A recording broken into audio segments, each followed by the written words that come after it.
So Krishna, what did we talk about? So we talked about my journey from becoming a medical practitioner to become now an entertainment lawyer, and how my friends and family have supported me through the journey. And we talked about how my life's been in LA since I've come here to do my master's at UCLA, and what I miss about being back home and what I really like about California. Yeah. And we spoke about how the pandemic has heavily dented my career opportunities in the US and my plan forward. All right, let's get started. Welcome to Chai with Ping. This is Ping Robert, and in this podcast, we will cover a range of different topics from culture, languages, and underrepresented stories. Join me with a cup of chai and listen to these stories. Welcome back to Try with Ping. Today I'm super excited. I haven't met her for 4 years now after I left India, and then now we finally reconnected. She went to grad school in California, and then I'm just gonna jump right in. Welcome, Krishna. Hi. So let's talk about how we met. We met in Jindal University near Delhi, India, and that anything else you want to say?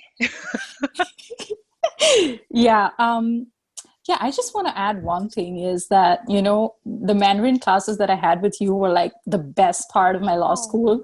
Like the fact that I was there to study law was like secondary this moment I started, learning Mandarin with you. So because it was so much fun. Like I would look forward to our classes every evening and I'm like, yay, I have Mandarin class today, because we did so much cool stuff in class and we bonded so well. And the fact that you used to cook amazing dishes and get to class, that was so cool and sweet of you. And I can never forget the banana bread, and I'm going to mention it, and I did, and I always wanted to talk about it. I remember there was a time that I baked one loaf and I put it on the table of the center, and then we had a class, right? And then after the class, you kind of just walk around and see that, who is that banana bread for? I'm like, for people. And then you're like, are you not gonna share with us? And I'm like, all right, since you're so cheeky, I'm just gonna share. So cheeky. I love your badge as well. Your badge is so funny. I think most of you guys came from law school, right? Yeah. And Mukul, it was an elective. Shruti, Shraddha, Kamakshi. There were so many people from law school. Yeah. Oh my! Shout out to all those friends over there. You guys are not my students, so please connect with me. Welcome, guys, to my show. And thank you, Krishna, for coming. I am really appreciative. But let's talk about after graduating. Oh, wait. Let's talk. So, because I know you, but our listeners didn't, have never heard about you. Tell us a little bit about your background. All right. So, this is going to take a while because I switch fields a lot of times. That's fine. So I started with this dream. Now I call it like a childish, naive dream, because I was stupid to follow the medical school dream, because I used to watch a lot of House MD. It's an American show. Oh, okay. About this crazy genius doctor who would solve medical mysteries. And there was another show called Grey's Anatomy. Yes. Yeah, haven't watched it, but I know what it is. Yeah. There's so much drama in it. I don't watch it anymore, but I used to watch those shows a lot, and I used to be like, wow, it's so cool to be a doctor. I really want to be a doctor, and I want to be a surgeon and stuff like that. So I really prepared for it. I was like, I'm very sure I want to pursue this. And my parents are like, okay, go for it. We'll support you, whatever you want to do. Mm-hmm. And cut to the time when I had to give my entrance exams. Now, it was during... Why are you laughing? No, it's not we're not in a hurry here. Why do you want to cut? I know. No, as in there was nothing in between. I was just preparing, and then came the time for my exams. Okay. In high school. So then it was 2011, and that was the time when we had the Cricket World Cup finals.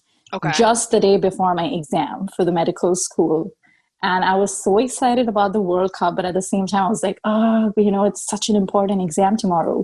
Mm-hmm. But when India won, I was like, forget the exam. Let's just enjoy this moment. So I was so happy and everyone was excited and everyone drove. So it happened in Mumbai, right? The match. Yeah. And I'm from Mumbai. So we all drove out at night, like midnight. I was out till like 2 in the morning, and then I came back, and the next day I went for the exam.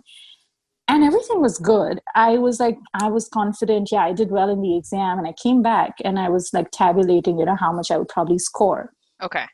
And suddenly this realization falls upon me that there's negative marking.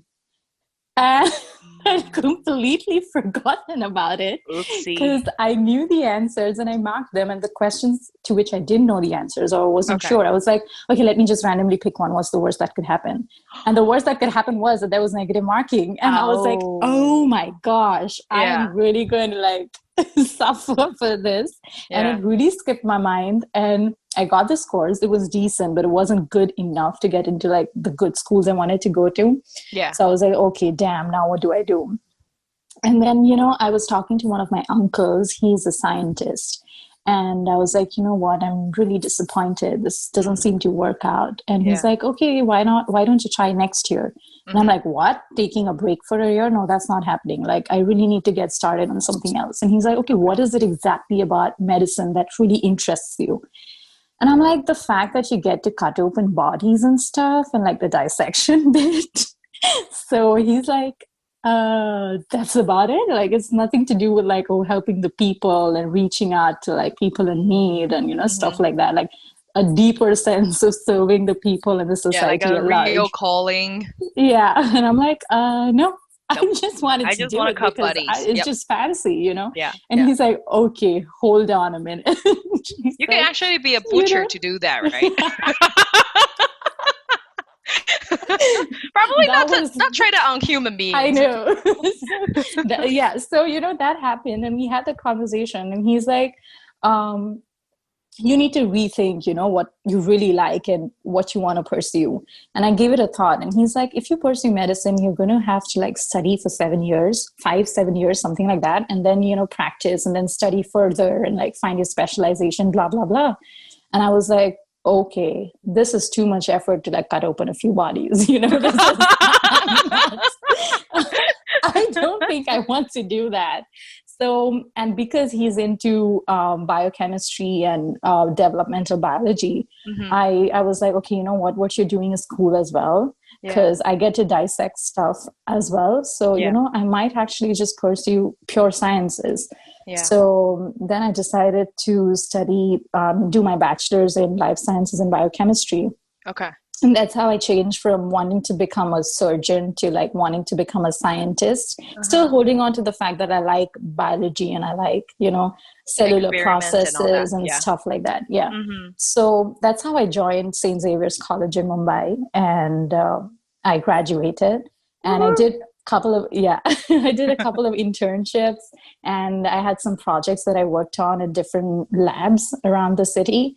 Yeah. And the last internship that I did, I was assisting this PhD candidate, and she was working on this experiment that had something to do with endometriosis. Okay. And she was experimenting on mice. So my job was to assist her in mice surgeries, which was super cool because that was something that I always wanted to do, right? And I was like, nicely cutting open mice, stitching them up, and stuff like that. Gross for most people, but I really loved that time of being in the lab and doing those things. Yeah. So it was all great. It was a month and a half into my internship, and I'm like, okay, what next? When are the results coming? Like, are we going to do something different? Because every week, we had like set days, like every alternate day that would be a surgery, and every other alternate days that would be like noting down readings and stuff. And I was like starting to get bored. I was like, okay, you know what?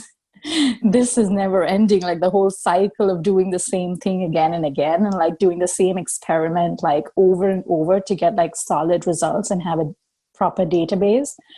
I was like, okay, is this how my life's going to be, like a scientist, like in a lab doing the same thing again and again? Probably, yep. Yeah, I know, right? That's actually the truth, and which I was aware of, but it didn't really hit me until I was in a proper lab working with a PhD candidate, and doing all the the hardcore experiments that you wouldn't do in college. So then I was like, okay, time to escape. I cannot do this. I mean, I had this, this thing like, oh, I want to dissect and I want to do like some kind of cool experiments and stuff. And I was like, okay, I'm satisfied. I think I'm done. Like, I need to find something else that, that really feels like, okay, I've been wanting to do this for the rest of my life. I still don't know. That's fine. So how long did you stay there in that job? 2 months. Oh, just 2 months. You kind of realized, okay. Yeah, wow. Because I mean, yeah, like 2 months was enough to realize, because I had done internships before, and then this was, so it wasn't the first time that I was experiencing working in a lab and like working with scientists around. So I was like, okay, this was like the final straw, so to say. That I was like, okay, enough. You know what? I don't think I would enjoy doing the same thing over and over for the rest of my life. And the fact that I always wanted to study more in whatever field I picked up, I was like, okay, this is going to be a little too much for somebody like me, So I was like, okay, now what do I do? And because I was in Xavier's, it's an autonomous college in the sense they don't really follow the state government pattern of examinations and stuff. So I got done with school pretty early compared to the rest of the universities in Mumbai. So my family... How long did you have? Like how long did you study for a bachelor's? It was 3 years, and I finished in April, and most universities finish around May, June, depending on like how the exams go. Okay. So I was done one question. Yeah. So is it normal to have only 3 years of college in India? Because like a lot of countries will have it 4 years. Yeah. So a lot of bachelor courses are 3 years. Okay. It's law that if you do right out of high school is 5 years. Okay. I think architecture is 5 years and engineering is 4 years. Oh, and pretty much every other course. A medical school is like never ending, but yeah. Yeah. But most other courses are 3 years. So, I mean, I finished the course. I graduated. I did honors as well. All of that was great. Like, I really enjoyed my time. But, and then I got done in April, and my internship kind of ended around mid-June-ish. So then I was like, okay, what do I do? And my family, I come from a family of lawyers and people into finance and commerce. So my dad is a chartered accountant and one of my uncles is a lawyer. So I was like, okay, these two look like an option. I got to pick one. I just realized, did you just look at your genealogy and then just say, all right, this one is a biologist, so I'm just going to follow his way. And then my dad is accountant. Yeah, maybe that's an option. And then lawyer, maybe. It sounds funny because like I always kind of looked at what other people in my family were doing. But I'm lucky to have like some diversity because a lot of Indian families, like or South Asian families, are either like everyone's an engineer or everyone's, a doctor, or everyone's a lawyer. Like it's too fixed. Like I had variety in my family. Okay. So I was like, okay, I have options. It's not like I have nothing else to pick from. Yeah. And I was like, okay, I don't understand numbers. I hate math. I'm not going to do commerce or finance. Okay. And I'm too bad with money. Shouldn't have said it, but yeah. So I was like, okay, let's try law. And oh my god! And then I don't know. Your attitude is just all right. Let me just try biology and passed. Let me just try, law, passed. And like fortunately, I've been a good student throughout my academic life, so I've never felt the pressure that, okay, this is something too difficult for me to do, or this is something that I really cannot do. It's never been the case. Okay. Like no matter what I've picked up, be it studying for the medical school entrance exams or doing, sciences and then going on to law, it's never been like, oh my God, what have I got myself into, So yeah. So do you realize that you're probably very smart? Thank you. Like, seriously, if you haven't encountered very hard... Well, of course, like you said that you're not good with money or numbers. Yeah, but like other ones, I saw like biology and law, they're totally different industries. And then you're like, it's fine. Yeah. Yeah, I mean, you could have gotten into a gifted education program, You're too kind. Thank I'm you. All right, go ahead. So then you Kidding, look but at yeah. law. Yeah. And then okay, so then yeah, I was like, okay, let's do law. So I did tag along with my uncle to his office for a Mhm. couple of days, like just to see how the environment is and how things are. And I'm like, okay, cool, let's do this. And then came the time to like decide what school I want to go to.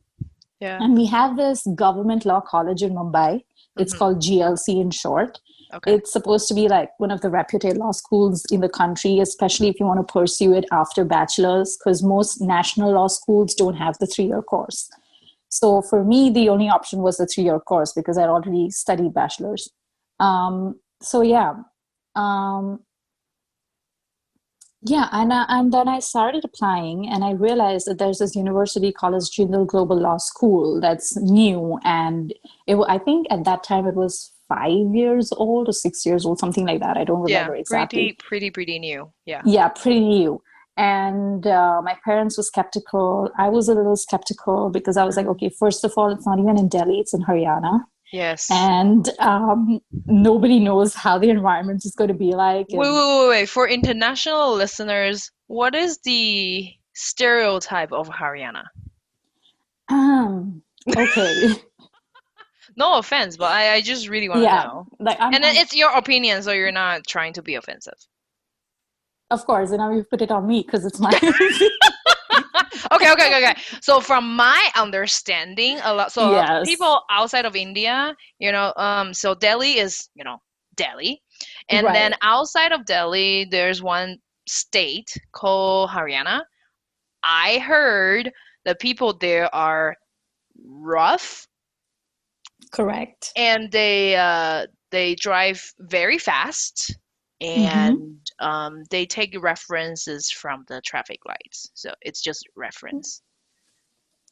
Okay, yeah, and I agree. That's been the Yeah. same experience, and it's just, I mean, generally, it's like a little conservative in terms Oh, of culture as well, okay. and probably a little regressive in the sense that when it comes to Mm, rights of women and like recognizing got it. the fact that everywhere else in the world women are coming up, it's okay Yeah, to get them yeah. educated and stuff like that. It's Mm. They're a little behind on that front, Will, so will you say so will you say Haryana is kind of like a rural state? Because I know it's agriculture is yeah, a big thing. yeah, Yeah. sort of semi. I mean, there Okay. are places in the state which are kind of developed and Hmm. urban areas and stuff like that, but Yeah. when I talk about these things, I mean the mentality of the people. Okay. It's yeah, and the way they treat women, and they some people do come across as sexist, so Oh yeah, yeah. you know s- and it's known to be a place where women are not really safe, so Mm, that was a major factor into deciding whether I should go ahead with it or not. okay. But as fate would have it, that particular year, the Mumbai University results were super delayed. So when I applied to GLC, they said Yeah. that, you know what, we cannot accept your application until the results of other universities are out. So you will have to wait. And Okay. I was like, okay, I'm sitting free since April because I'm done with my graduation. Yeah. And, I want to start with school again. Hmm. So then Jindal was the only school out of the others that I applied was like, the best option. And they were starting school in August. And I was like, okay, well, let's go to Jindal because, I've heard about it. It's a good school. It's a gated community. Yeah. There's security. Everything is available within the campus. And, we did all the background check and stuff. And Yeah. I was like, I have been in Mumbai pretty much since the time I was born. Like I Okay. did all my schooling there, my Yeah. graduation there. And I was like, this would be a change and probably a learning experience if I step out of my comfort zone. Hmm. And, taking into consideration all those factors, I was like, okay, let's go to Jindal. And that's how I started studying law. And I think in a year I started taking your Mandarin classes, and that's how we met. And then, Yes. yeah. Yeah. Oh. Wait, so did you find law easy? Because like Um, Mandarin is hard. Yeah, Mandarin is hard, but it was so much fun. Like, I don't know. Like, I don't know. I think it was you, to be honest. Like, it was just so easy to learn because I remember there was this exchange student who had come once to our class, and she was sitting next to me and we had to do some writing exercise. And she's like, oh my gosh, you're so fast and your handwriting's so good. And I'm like, I feel so nice about this because like a Chinese person coming to me and telling me that, oh, you're so fast and like your handwriting's so good. I felt like, wow, I really achieved something, you know? Sure, like you were the one who was giving me classes. So like the credit goes to you, of course. I mean, we definitely sugarcoated a lot of aspects of learning Mandarin. So it's easier for you guys to digest. I mean, that's the technique, right? I mean, that's how most of us really enjoyed and like we're looking forward to it and wasn't like, oh my God, we're not understanding anything. This is so hard. Like I never really felt that, you know? And yes, with respect to law, so the first semester, the subjects were such that, you know, so most students who had friends who had already studied law or who were studying law at that time were like, oh my God, you have so-and-so subject in the first semester. That's hard. That should have been probably towards the end of your course. And for some reason, for our batch, the subjects were, you know, arranged in such a way that we got all the hard ones in the first semester. And I was like, oh, damn, what have I done? So I was like, okay. And I remember there was, what was it called? CPC, which is like Civil Procedure Code. Okay. So that's like all the procedures to how do you file a plea and what happens and blah, blah, blah, all the code procedures. And it's tough because nobody can remember all those things. And it's like even lawyers who've been practicing for years take time to get a hang of it, right? And we had that right there in the first semester. And I was like, oh, this is bad. But I studied, I tried to do good. And we had like, you know, this assessments in between. So we used to get scores and stuff and I used to score decent. And I'm like, okay, you know what, Krishna, you're not that bad. Like you just gotta like generate some more interest and you'll do better than what you're doing. And that's how I pushed myself. And by the time I was in the second semester, I had started assisting one of the professors as a research assistant on IP matters and intellectual property matters. And I was like, okay, it's starting to get fun. This is cool. I like it. Good decision. So like, it was good. And the fact that I came from a science background, intellectual property, one of the main aspects is patents, and that has a lot to do with science. So that was something that, you know, started generating my interest in law more as months passed by. So I was like, okay, good, cool, good decision. And then, you know, that's how it went. And and I developed an interest in IP a lot because of the initial attraction of the sense of, okay, I understand this better than the other aspects of law. And I came out of law school thinking that I want to practice intellectual property and privacy. And I did manage to do that in a way because I landed a job in a production house. You must have watched a couple of movies of Dharma Productions, I'm sure. Probably. Which are the ones? I don't know. Have you watched Kabhi Khushi Kabhi Gum, Kal Ho Na Ho, or like the recent movies Student of the Year, Kalank, Razi? Probably, but I don't Most of the Alia Bhatt movies are like Dharma Productions, so maybe you have. Okay. It's okay, I'll send you a list. Okay, sure, definitely. Okay, send cool. our listeners a list too, if they like Bollywood movies. Okay, cool. Like it's like really commercial Bollywood kind of thing. Yeah. Also, that's like back in Mumbai. Yeah, back in Mumbai. Okay, I always was. So even when I was in law school and during our summer breaks and winter breaks, when we used to go back home, I used to make sure that I landed an internship in Mumbai because I wanted to build my network back home. I did not want to stay in Delhi or anywhere else. So I would try to get an internship back at home. So even after graduation, I came back to Mumbai and I started looking for jobs. And one of my friends whom I had interned with before, she was already working at Dharma Productions as a lawyer. And she's like, hey, Krishna, there's an opening. Do you want to apply? And I said, nah, buddy, this is not what I'm looking at. Like, I'm looking at like firms, like law firms and stuff like that. She's like, it's not that bad, actually. Like, it's really fun work. Why don't you give it a shot? And I was like, oh, okay, might as well, why not? So then I applied and I went through the entire process. I had a couple of interviews. I spoke with the CEO and whatever the process was. And then they're like, okay, you know what? We want you to join us. And would you accept the offer?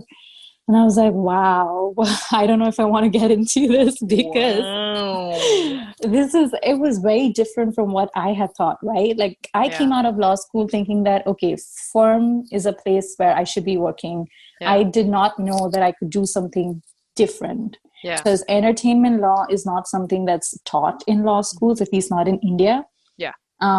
Things are changing now, but like not back then at least. So I was like, okay, is this even a real job? Like, do lawyers do these things? And she's like, yeah, it's legit, just apply. And I was like, okay, cool. So that's how I joined Dharma Productions, and I worked there, and it was a great experience, a lot to learn. Yeah. Yeah. What do you usually do? Like, what kind of cases will you be working on? Give us an example. Right. So, I mean, there are two kinds of lawyers. There are transactional lawyers, and then there are lawyers who do litigation. So, litigation is where the lawyers go to the court and they fight matters and stuff like that. But I like to do transactional lawyer stuff. So, I am the one who's usually negotiating deals, drafting agreements, and, stuff like that. Oh, yeah, big gossip Wow, stuff. you're the hands behind the scenes. So yeah, so I used to negotiate music licensing deals, marketing deals, artist agreements, everyone from the person who's going to be on the set working till the actor director. I used to make agreements for people involved and stuff like that. So yeah, it was a pretty cool job. Do you actually meet those artists? Sometimes, not Oh, always. who was the most surprising person that you have met? Or like who's like super famous and then you didn't expect to meet and then you met? Okay, so the time like I've bumped into a lot of people because they're at office. Yeah. They're like pretty casual. They don't have the guard up and stuff like that. So Okay. so they're not like, oh, they're roaming around with their bodyguards or like the managers and stuff. They're pretty Yeah. much chill. So I mean, if you're going to be like this hyperventilating fan going like, oh my gosh, I saw so and so, they're going to be like, okay, out, So you cannot be like this crazy fangirl in office. Yeah. Yeah, so but yeah, the okay, this is funny. I was walking and I was going back to my desk. I did not know that Karan Johar was standing right in front of me. I'm walking, I'm in my own zone. You know how I am. I'm kind of a little lost sometimes, and I'm just like my own world walking. Yeah. And I don't know why, for some reason, I'm walking ahead, but I'm looking back. And I go and I bump into him. Like, I literally crash into him. Ooh. And he was doing something, right? And I look at him and I'm like, oh, it's him. And I don't know, me being me, I start laughing. And I'm like, oh, I'm so sorry. And I start laughing. And he's making such a dirty face at me. He's like, who the hell are you? Like, why are you bumping into people? And I'm like, I'm so sorry. I'm so sorry. And then I'm laughing at the same time. So I'm sure he felt like, who's this person? Yeah, you could be doing that on purpose, right? I don't know. But like, I don't know what went through his head at that time. But I was like, oh, shoot, this is embarrassing. And then you just ran away? No, I was nicely walking and laughing my way out because I was like, what did just happen? Yeah. And this didn't happen once. This happened twice. And who was the other person? The same person. I bumped into the same person twice. I'm pretty sure he'll be thinking that you're doing that on purpose. Well, I don't know. I never found out. Maybe next time I bump into him. He'll be like, all right, Krishna, this is the third time. Stop it. But yeah. Wow. Yeah, that was one funny incident that I'll never forget. Because when I went back to my desk and I was telling my colleagues and friends, and they just couldn't stop laughing because they could imagine the kind of face he would have made. Ooh, this is so cool. Wow. Okay. So you're in that glamour. Well, yeah, but like at office, everything's pretty chill. Like it's literally the opposite of what you see on the screen. Like everyone is like dressed down and like Okay. super chill. Oh, the best part of my job, I didn't have to wear formals. I hate wearing formal clothes and Okay. I didn't Yeah. have to at all. So yeah, that was the best part. Like everyone is dressed down, everyone is chillaxed. Yeah. Everyone knows like, this is the time to work. So you work and then work over, you go out, chill with friends. Yeah. Yeah, it was. And another thing was that, because we were working as lawyers, we could read the scripts before they were finalized because we had to point out if there were any legal issues that could crop up. Yeah. And we get to see the rough edits of the films because they would want to like make sure that everything is in compliance with laws before they make the final print. Yeah. So yeah, those were like the cool perks of being in a production house. What was your favorite? Favorite script, I can't say because it's not out yet. And yeah. Wait. But like you already left India like what? 1.5 I know, years but ago. I read the script when they were working on it, and I think they're still working on it, but I did read the first draft of it. And yeah, that one story is like really nice. I really hope they develop it into a project, and when it does come out, I'll let you know which one it was. Definitely, yeah. But yeah, stuff like that. So yeah. Is it hard to keep secrets? Because I know that you probably need to keep that confidentiality thingy. Right. In your office and all. You know what the funny part is? Like, since I started the job, like everybody who is like a friend or family would be like, give gossip, what's happening? Anything in the news, they're like, oh, is it true? Is this one dating this one? Oh, is it true? And I'm like, guys, I'm a lawyer. I do legal stuff. I don't know about these things. Though I did know, but you know what? Like, I didn't want to comment or stuff like that because, I mean, people talk and you sit with people and you pretend like you're not listening, but you do listen and you know stuff. So yeah. I'm concerned about your safety, Krishna, because like, after this recording is released, I don't know what will happen to you. Just release it in Taiwan. No, it's internationally. We'll see about that. Well, we don't know where you're gonna end up, right? Are you? Wait. So, okay. Let's keep talking because, like, so then, why did you leave this great job? You had so much fun, and you love your job and the content, the relationships.